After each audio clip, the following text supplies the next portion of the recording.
Irmãos de Lide, Jesus seja nossa inspiração. Diante das batalhas íntimas, no longo aprendizado da educação espiritual, vezes sem conta, somos assaltados pelo derrotismo e pela indiferença.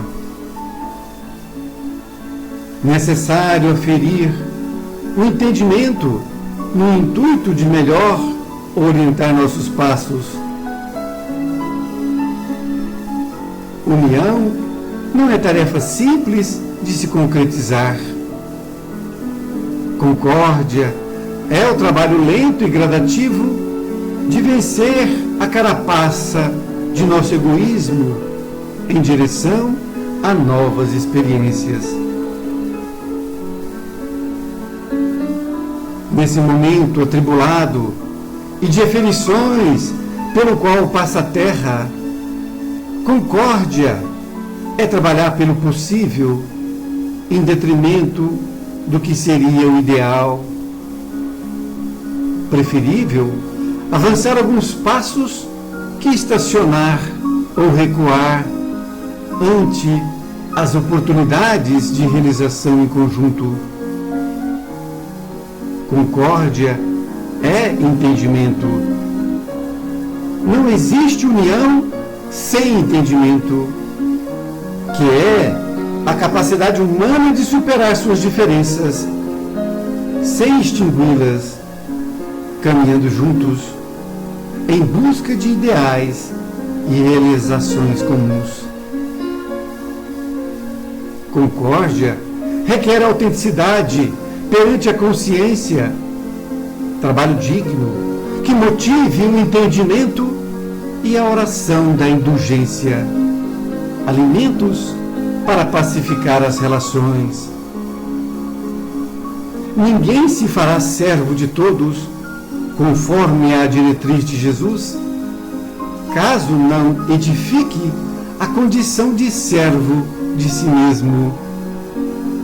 Ser servo de si mesmo é domar a fúria implacável e milenar do ego, colocando-o a serviço das nobres aspirações que começam a povoar nossos corações na direção da luz.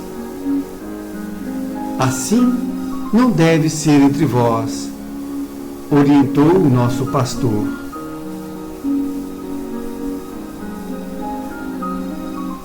O círculo das relações legitimamente cristãs haverá de oferecer novas modalidades de convivência que motive mudanças inadiáveis em nosso próprio favor.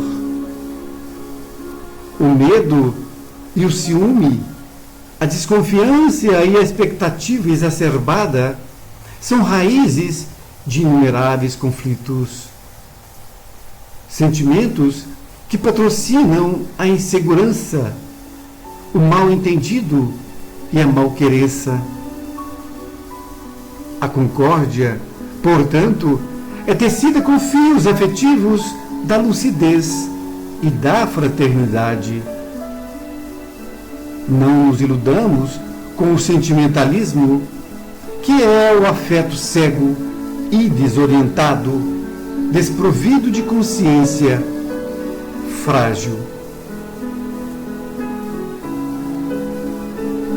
Somente quem olha para si e reconhece com honestidade a natureza de suas sensações, mesmo as mais indesejáveis, é capaz de entender o que realmente sente por aqueles que diz amar.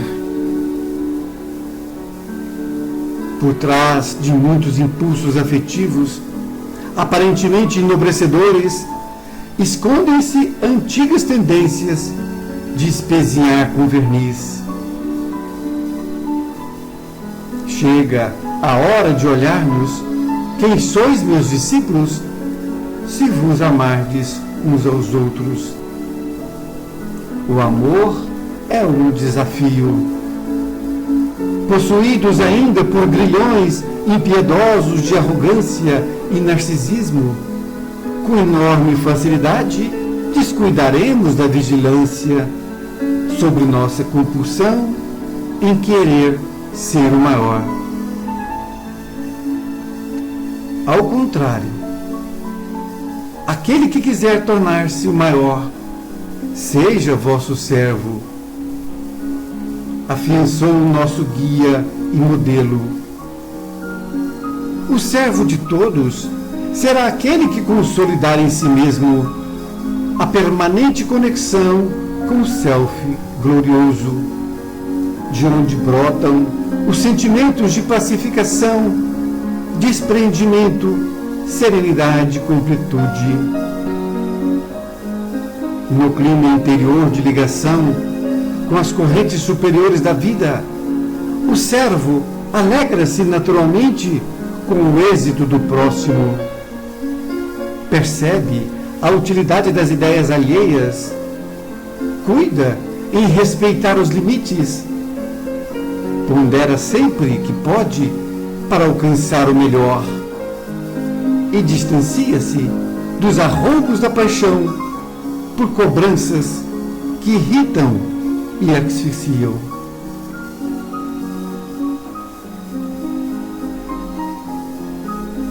Nesse coração ponderado e justo nasce a psicosfera da paz, que abre as portas para o entendimento. O servo de todos mantém vínculo com o mestre, enquanto o ego patrocina a loucura. O servo de todos mantém-se atento e em sintonia com as ordens maiores que fluem ininterruptamente nas correntes da vida em estuante equilíbrio. A mudança no sistema de relações nos ambientes redivivos da mensagem cristã constitui o apelo por concórdia que veste do mais alto em direção à nossa sensibilidade. Disciplinar a compulsão pela importância pessoal. Olhar sem subterfúgios para nosso intenso desejo em brilhar perante os outros. São sentimentos inevitáveis. Nada mais natural, depois de tanto tempo apegados a nós próprios. Negá-los, isso sim, constitui um obstáculo ao crescimento.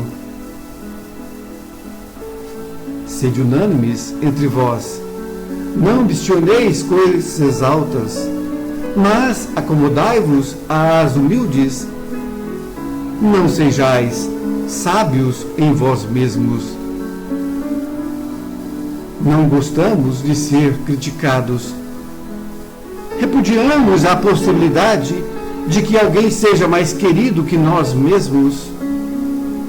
Sentimos-nos injustiçados quando alguém nos corrige naquilo de que precisamos.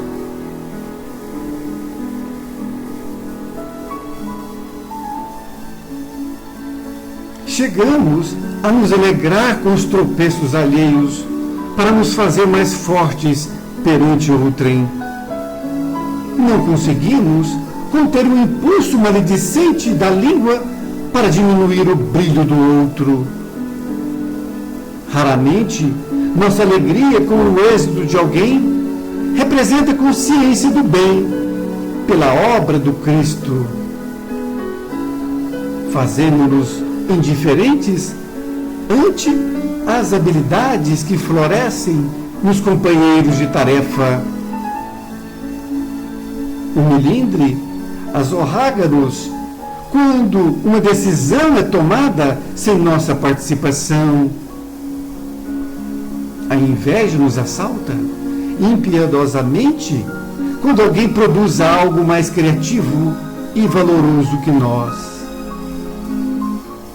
Adotamos a teimosia quando não queremos seguir as recomendações com que não concordamos. Disputamos cargos e títulos como se à luz da boa nova isso fosse privilégio e indício de espiritualização. A presunção entorpece-nos a ponto de acreditarmos ter todas as respostas para a vida alheia. Invadimos o mundo íntimo das pessoas como se tivéssemos um alvará de quebra dos limites, tão somente por acreditarmos bons o suficiente para entender o que se passa por dentro do coração alheio. Elegemos modelos de condutas, estabelecendo rótulos com os quais expedimos juízes de supostas verdades sobre o comportamento de nossos amigos.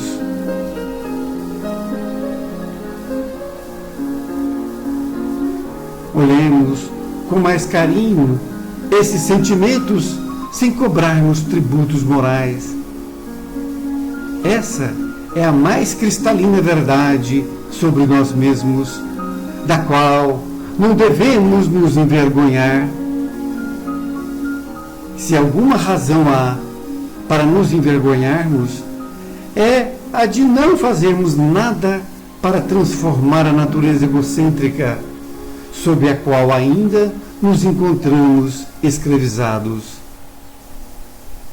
Nos lances conflituosos da vida interpessoal, os percalços não se encontram fora, mas dentro de nós próprios. Essa gama de reflexos no terreno de nossos sentimentos responde pelas decepções e perdas amorosas.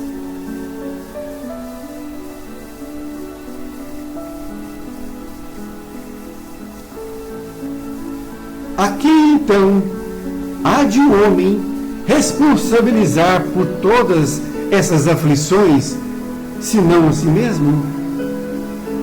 O homem, pois, em grande número de casos, é o causador de seus próprios infortúnios. Mas, em vez de reconhecê-lo, acha mais simples, menos humilhante para sua vaidade, acusar a sorte, a providência, a má fortuna, a má estrela, ao passo que a má estrela é apenas a sua incúria. Jesus nos aceita em sua obra como somos. Entre nós, porém, graçam disputas enfermiças e desgastantes para ferir quem é o maior. As relações são perturbadas pelas sutilezas do orgulho, criando gládios intermináveis que entorpecem os raciocínios, minam as forças morais e convidam à obsessão.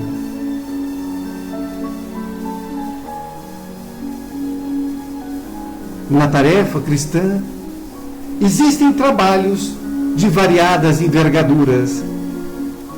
Isso não significa que existam servidores mais ou menos importantes.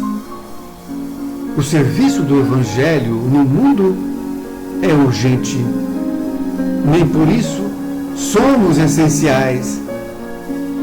O aprendiz das letras cristãs deve regozijar-se pelo fato de estar na vinha do Senhor. Os formadores de opinião vigiem suas expressões de trabalho. Não confundamos capacidade realizadora com preparo cristão. Quanto mais conhecimento e tempo de contato com as verdades espíritas, mais risco de se apegar às convicções pessoais. A experiência costuma causar a sensação de grandeza e acerto.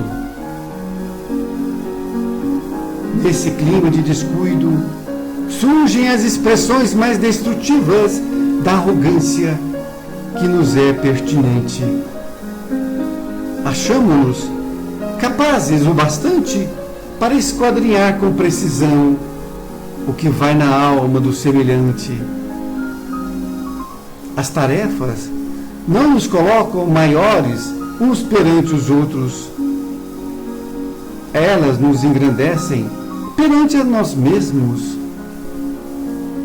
Quaisquer sentimentos derivados da necessidade de realce são indícios de enfermidade moral.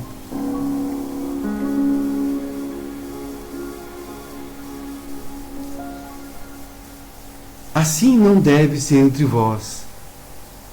O clima espiritual de muitas organizações cristãs atuais periclita por deixar de estudar as razões sistêmicas que as têm enfraquecido. Pequenos gestos de desamor, ou mesmo a simples ignorância sobre o que verdadeiramente sentimos uns pelos outros, são fagulhas perigosas no sistema das revelações, aptas a incendiar as mais caras afeições. Sejamos francos. Todavia, vigiemos as expressões da sinceridade mórbida, aquela em que expressamos a realidade do que sentimos, mas nutrindo expectativas de adaptar o próximo aos nossos sentimentos.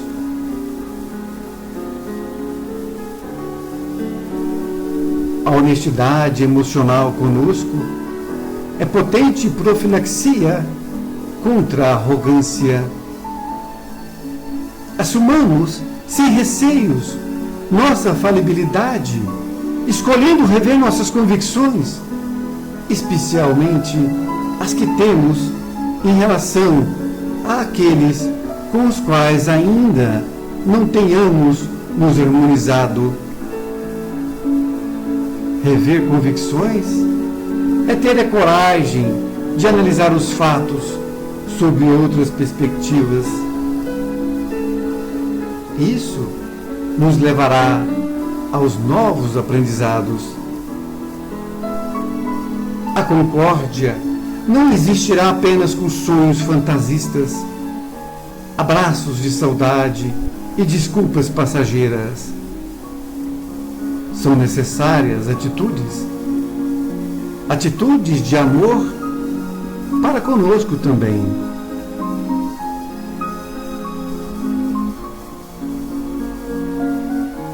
A atitude de amar-nos tanto quanto merecemos, um desafio de proporções graves para almas com pouco discernimento entre o egoísmo e o alto amor.